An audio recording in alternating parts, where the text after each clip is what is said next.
TV ట్రిబుల్9 news కి స్వాగతం. ఈ రోజు ఎస్సీ వర్గీకరణ వ్యతిరేక పోరాట సమితి ఆధ్వర్యంలో కలెక్టరేట్ ముట్టడించి ఆర్డీఓకి వినతి పత్రం ఇచ్చారు. సూర్యాపేట జిల్లా మాల సంఘాల నాయకులు, మాల మహానాడు జాతీయ అధ్యక్షుడు ఎర్రమల రాములు, బీర్నాల వేణు, బలరాం కట్ట, సైదులు, కట్ట మురళి తదితరులు పాల్గొని ఆర్డీఓకు వినతి పత్రాన్ని అందించారు.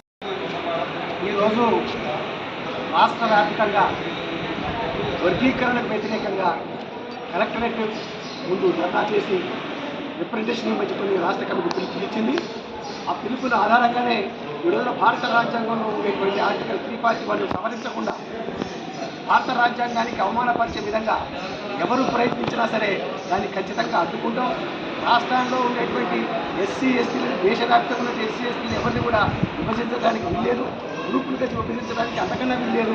అందుకనే ఇవాళ నిన్నగాక మొన్న మాయావతి గారు చాలా స్పష్టంగా చెప్పడం జరిగింది. జాతీయ స్థాయిలో కానీ, రాష్ట్ర స్థాయిలో కానీ, ప్రాంతీయ స్థాయిలో కానీ ఎక్కడ కూడా వర్గీకరణ అంశం రావడానికి వీల్లేదు. వర్గీకరణ అంశం నుంచి వచ్చినట్లయితే భారతదేశం రాష్ట్రపతి, కేంద్ర రాష్ట్ర ప్రభుత్వాలు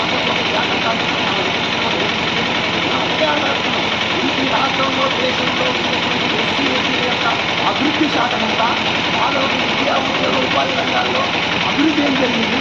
కనీసం పూర్తిగా 15% రిజర్వేషన్ ఏ రోజు అమలు జరిగినా, 6% ఉన్నటువంటి ఎస్టీల అమలు జరిగినా, అమలు జరగకుండా వాళ్ళ మధ్య రాజకీయ కోసం బీజేపీ పార్టీ రాష్ట్రంలో ఉన్నటువంటి ఆ పార్టీలు రాజకీయంగా ఎస్సీ ఎస్టీలు ఆడుతున్నారు. ఇది సరైన విధానం కాదు. మీకు మాలల ఓటు కానీ, పార్టీల ఓటు కానీ అవసరం లేదా? వాళ్ళు ఏం కావాలనుకున్నప్పుడు వాళ్ళు విభజించలేదు. అన్నింటింటే ఖచ్చితంగా నష్టపోతారు. ఇవాళ రాష్ట్రంలో జరుగుతున్నటువంటి పెరగబోయేటువంటి నష్టాలకన్నింటినీ కూడా కేంద్ర రాష్ట్ర ప్రభుత్వాల బాధ్యత వహించాల్సిన ఇదే పత్రం. ఈరోజు జరిగినటువంటి ఈ ధర్నాలో పాల్గొన్నటువంటి ధన్యవాదాలు.